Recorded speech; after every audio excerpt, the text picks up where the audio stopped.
Michael thinks he's ready to talk about this very next important subject. I hope so. This is Michael from Footprinting. Good to see you, sir, as usual.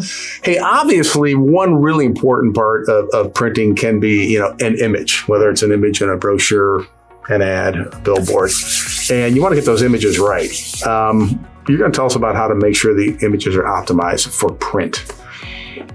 Yep, and here I go.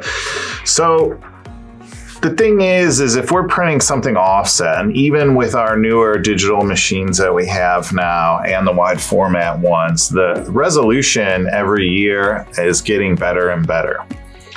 But the problem is a lot of the pictures that people are using are getting smaller and smaller. Yeah. Because you've got the internet only with 72 DPI and RGB.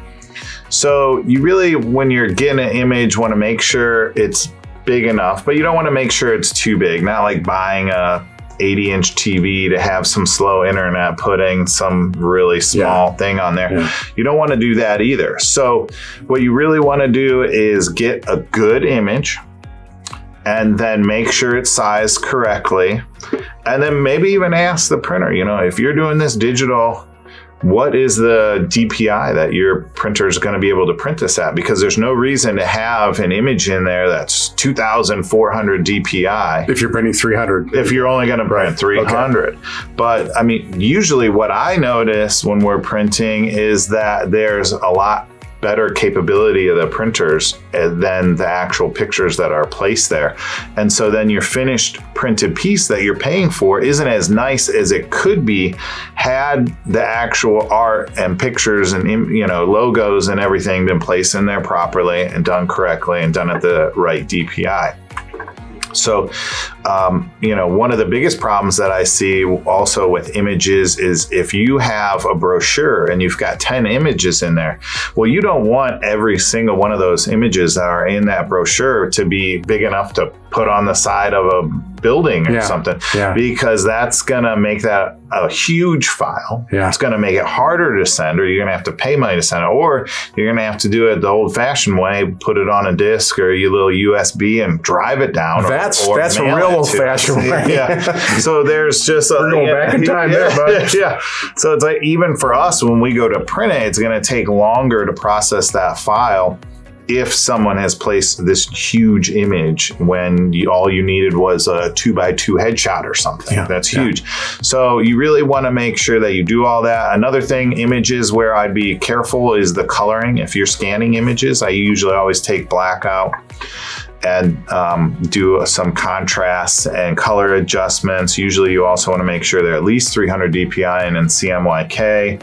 Another thing that I would be concerned about with your images is just also think about the fact that you're looking at your image on a computer screen that has a light source behind it. If it looks a little bit dark on your screen, it's definitely going to look dark once you print it because there's no light source there. We're printing on bright white paper, but it still doesn't have light, making it even brighter behind there. So if it looks dark, make sure you lighten it up. Also, make sure your computer screen has been calibrated. And when I say calibrated, that doesn't mean calibrate it once and then take your laptop and go everywhere. The calibration of your computer screen is based on the lighting that's in the current room.